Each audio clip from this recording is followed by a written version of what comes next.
नमस्कार दोस्तों, इस वीडियो में हम लोग डिस्कस करने वाले हैं भारतीय राज्य व्यवस्था के 50 व महत्वपूर्ण क्वेश्चन जो कि एग्ज़ाम में बार बार पूछे जाते हैं। तो सबसे पहले आप लोग को मैं बता दूं कि आप देख रहे हो हमारा चैनल माइंड स्क्वायर गुरुजी, जिसमें आप लोग को अन्य अन्य तथ्य पर वीडियो प्रोवाइड की जाती है और साथ ही साथ में लूसेंट टारगेट बैच एक फ्री में प्रोवाइड की जाती है हर रोज़ रात 10 बजे। तो वो सारी चीज़ बात डिस्कस नहीं कर सकते, वीडियो लंबी हो जाएगी। चलिए शुरू करते हैं हम अपना सवाल। पहला क्वेश्चन देखते हैं और पहला क्वेश्चन में है, आप लोग देख पा रहे हैं कि संविधान सभा के अस्थाई अध्यक्ष कौन थे? डॉक्टर राजेंद्र प्रसाद, जबकि इसकी बैठक हुई थी 11 दिसंबर 1946 को। याद रखिएगा, 11 दिसंबर 1946 को इसकी बैठक हुई थी। अस्थाई अगर पूछता है तो 9 दिसंबर। ऐसे मैंने इसकी एक और सीरीज़ डाली है, यानी कि संविधान राज्य व्यवस्था या संविधान की एक और वीडियो डाली है इस सीरीज़ की, वो चाहे तो आप लोग देख सकते हैं, एक ही प्लेलिस्ट में ऐड की हुई है। अगला प्रश्न है हमारा, रेगुलेटिंग एक्ट कब पारित किया गया था? तो रेगुलेटिंग एक्ट जो है वो 1773 में पारित की गई थी। अगला प्रश्न देखते हैं कि भारतीयों को वर्ष 1947 में सार्वभौम सत्ता सौंपने की योजना क्या कहलाती है? तो वो कहलाती है हमारी माउंटबेटन योजना। याद रखेंगे, इससे पहले आप लोगों का कैबिनेट मिशन योजना था जो कि 1946 में हुआ था। अगला प्रश्न है, संविधान के प्रारूप समिति के समक्ष प्रस्तावना का प्रस्ताव किसने रखा था? पंडित जवाहरलाल नेहरू ने रखा था। हालांकि उसके समक्ष में प्रस्ताव जो है पंडित जवाहरलाल नेहरू ने रखा था, लेकिन प्रारूप समिति के अगर अध्यक्ष की बात करें तो वह हमारे डॉक्टर BR अम्बेडकर या भीमराव अम्बेडकर थे। याद रखेंगे। अगला प्रश्न, उसकी ऐसे में स्थापना भी मैं बताता चल रहा हूँ। प्रारूप समिति की स्थापना हुई थी आपकी, प्रारूप समिति की स्थापना 19 अगस्त 1947 को हुई थी। 19 अगस्त 1947, माफ़ कीजिएगा दोस्तों, मैंने गलत, 29 अगस्त 1947 को हुई थी। 29 अगस्त 1947 को हुई थी। अगला प्रश्न है, संविधान लागू होने के समय कितने मौलिक अधिकार थे? तो मौलिक अधिकार टोटल 7 थे, अब है 6। ठीक है, लेकिन कारण क्या है 6 होने का? तो संपत्ति अधिकार जो है हटा दिए गए हैं। संपत्ति के अधिकार को विधिक अधिकार में रखा गया है उन 300 के कम में। अगला प्रश्न है आपका, सभी दशाओं में मृत्युदंड क्षमा करने की शक्ति निहित किस में निहित होती है? तो राष्ट्रपति में निहित होती है। याद रखेंगे। अगला प्रश्न है आप लोग का कि लोकसभा सदस्यों की शपथ ग्रहण कौन कराता है? तो राष्ट्रपति या उसके द्वारा अधिकृत कोई व्यक्ति कराता है। ठीक है ना। अगला प्रश्न देखते हैं कि दल बदल विरोधी कानून से संविधान का कौन सा संशोधन जो है संबंधित है? तो याद रखेंगे, दल बदल संविधान संशोधन के अंतर्गत 52वां आता है। ठीक है ना।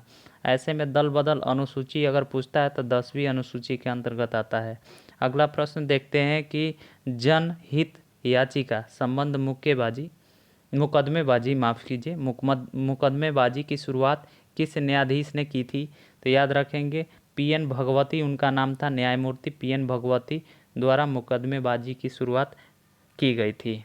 अगला प्रश्न है कि किन दो व्यक्तियों ने स्वास्थ्य कारणों से संविधान सभा की सदस्यता स्वीकार नहीं किया था? तो उनका नाम है जयप्रकाश नारायण और तेज बहादुर सप्रू। ठीक है ना, सरपू। अगला प्रश्न है कि किसके लिखित निर्णय की प्राप्ति पर राष्ट्रपति आपातकाल की घोषणा करता है? आपातकाल वाले क्वेश्चन जो है इससे पहले वाले अक्सर पूछे जाने वाले सवाल में दिए गए हैं, प्लेलिस्ट में आप जा करके देख सकते हैं। ऐसे में केंद्रीय मंत्रिपरिषद द्वारा आपातकाल की घोषणा राष्ट्रपति को भेजता है, उसके बाद की जाती है। ऐसे में अभिभाषण तैयार करने की अगर राष्ट्रपति की बात करें तो केंद्रीय मंत्रिमंडल अभिभाषण तैयार करता है। केंद्रीय मंत्रिपरिषद आपातकाल की घोषणा को निर्णय लेने के लिए या निर्णय प्राप्ति के लिए लिखित भेजता है। ठीक है। अगला प्रश्न देखते हैं कि किसके निधन के पश्चात गुलजारीलाल नंदा पहली बार प्रधानमंत्री नियुक्ति किया गया था? तो पंडित जवाहरलाल नेहरू के। ठीक है, पंडित जवाहरलाल नेहरू के मरने के बाद में गुलजारीलाल नंदा की पहली बार नियुक्ति की गई थी। अगला प्रश्न देखते हैं कि राष्ट्रपति पर महाभियोग लगाने की लिखित सूचना राष्ट्रपति को कितने दिन पूर्व मिल जानी चाहिए? तो 14 दिन पूर्व उनके पास में यह घोषणा आ जानी चाहिए कि आप पे महाभियोग चलाए गए हैं, महाभियोग लगा दिए गए हैं। 14 दिन पूर्व नहीं बताइएगा तो फिर दिक्कत है। अगला प्रश्न है कि किस समिति के रिपोर्ट पर मौलिक कर्तव्य को 42वें संविधान संशोधन द्वारा संविधान में शामिल किया गया है?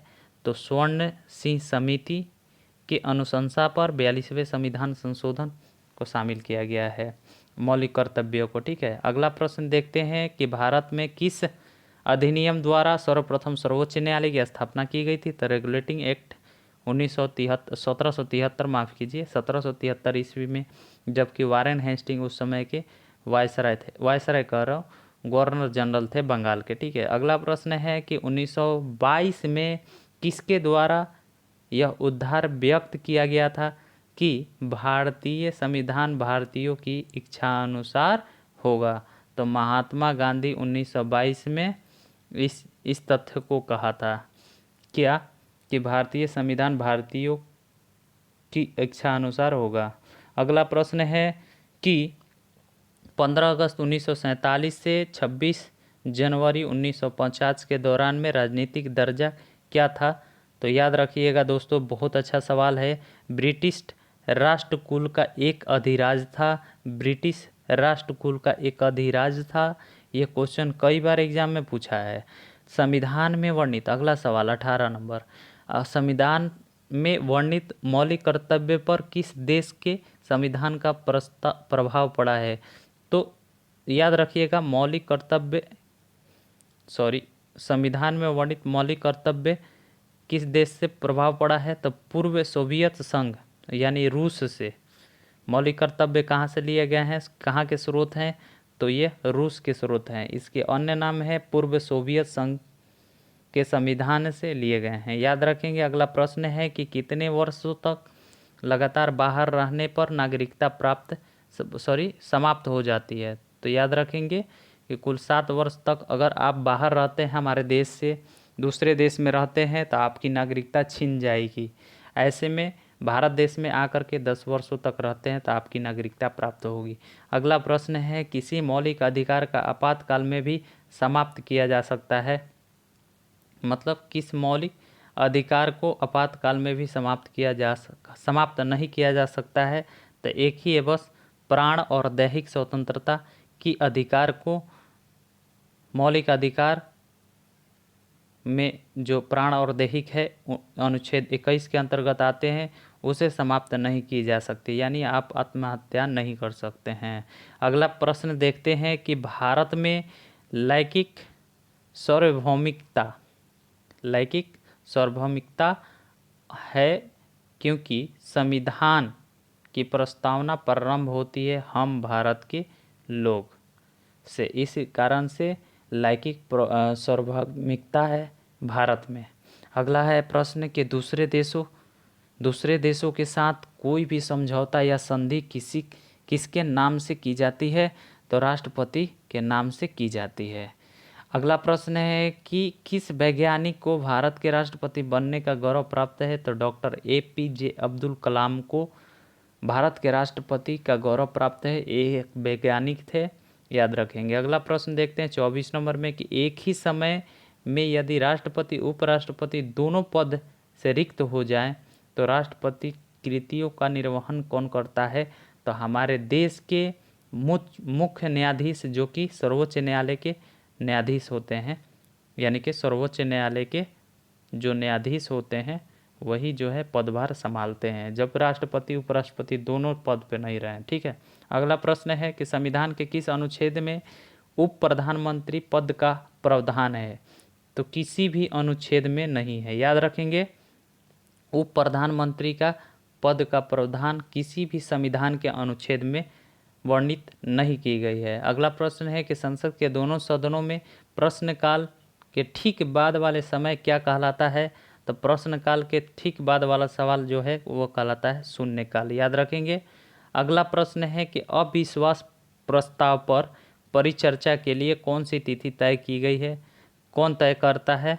तो याद रखेंगे लोकसभा के अध्यक्ष यानी लोकसभा अध्यक्ष। ठीक है, अगला प्रश्न देखते हैं कि लोकसभा के निर्वाचन क्षेत्रों का परिसीमन कौन करता है। तो परिसीमन आयोग होता है, एक परिसीमन आयोग होता है, वही जो है परिसीमन करता है लोकसभा के निर्वाचित क्षेत्र को।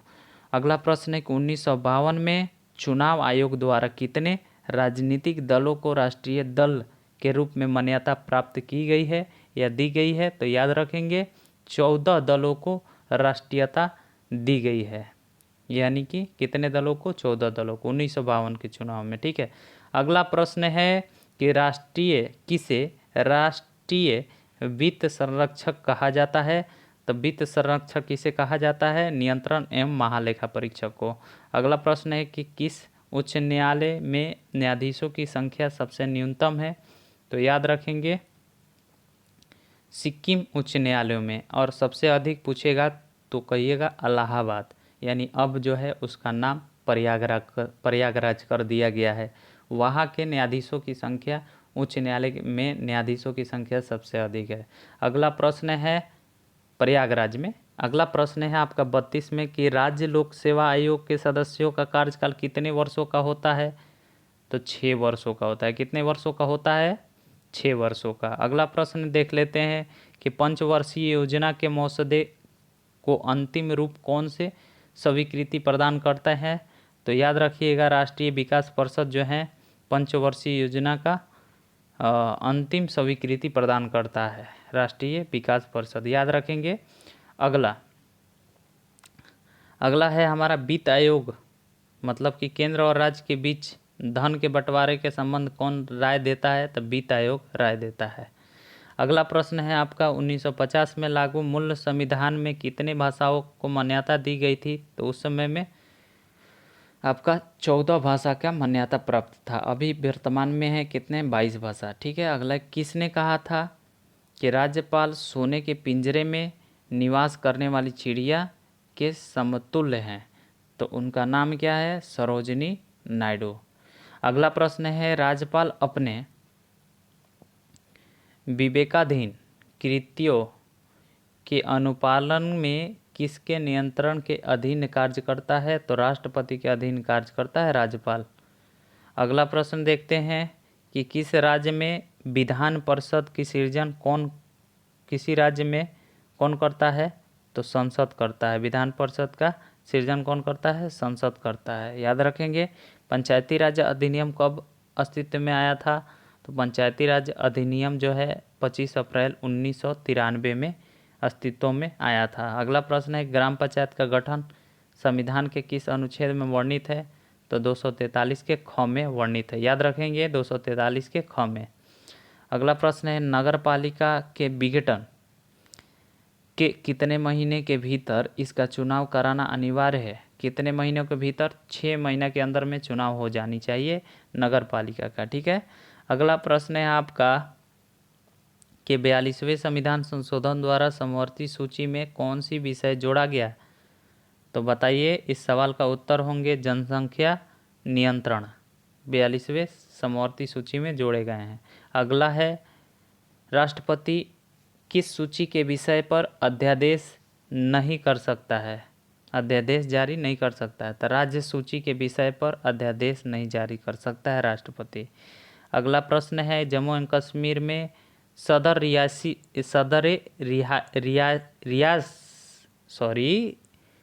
मतलब क्या हो गया भाई, मेन बात है टाइम हो गया ज़्यादा। ठीक है, सदर ए रियासत पदनाम को कब बदलकर राज्यपाल कर दिया गया था। तो 1965 ईस्वी को। कब किया गया था, 1965 ईस्वी को, याद रखेंगे। अगला प्रश्न देखते हैं कि जब किसी सरकारी अधिकारी द्वारा किसी व्यक्ति के मौलिक अधिकारों का हनन होता है तो न्यायालय द्वारा कौन सी रीट जारी होती है। तो उस समय में जारी होती है परमादेश, याद रखेंगे परमादेश, यानी मंडे मस। ठीक है, मंडे मस जो है परमादेश को ही कहा जाता है, इंग्लिश में मंडे मस कहा जाता है। अगला है हमारा भारत के संविधान के अंतर्गत किसी समुदाय को किस आधार पर अल्पसंख्यक घोषित किया जा सकता है। तो धर्म या भाषा के आधार पर अल्पसंख्यक घोषित किया जाता है, याद रखेंगे किस चीज़ को। तो समुदाय के आधार पर, ठीक है। भारतीय संविधान को धर्म और भाषा के आधार पर अल्पसंख्यक घोषित किया जा सकता है। अगला प्रश्न है 47 नंबर की, चुनाव के दौरान सभी चुनाव प्रचार कब रोक दिए जाते हैं? तो याद रखेंगे कि वास्तविक मतदान के जब मतदान होने वाले रहते हैं उसके 48 घंटा पहले, यानी 2 दिन, यानी कि 2 रात और 2 दिन, 48 घंटे का मतलब यही हुआ ना, रोक दिए जाते हैं। अगला प्रश्न है आपका कि भारतीय लोक सेवक का संविधान का कौन सा अनुच्छेद सुरक्षा प्रदान करता है? तो याद रखेंगे अनुच्छेद 311 प्रदान करता है।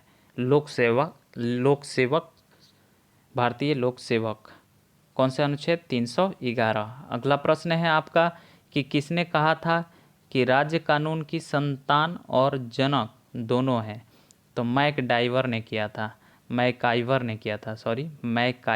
कहा था। अगला प्रश्न है और लास्ट प्रश्न है आज के वीडियो में, किस अनुच्छेद में सांसदों का वेतन भत्ते आदि वर्णन है? तो सांसदों का वेतन भत्ते जो हैं वो आपके 106 में वर्णित है। आज के वीडियो कैसे लगे हैं आप लोग ज़रूर कमेंट करके बताएंगे। मैं उम्मीद करता हूँ आप सभी ज़रूर कमेंट करेंगे, और प्लीज़ दोस्तों कमेंट करके बताने चाहिए, इससे मेरी मोटिवेशन और ज़्यादा टाइट होगी और आपको आगे वीडियो इसी तरह का कंटिन्यू करके देता रहूँगा।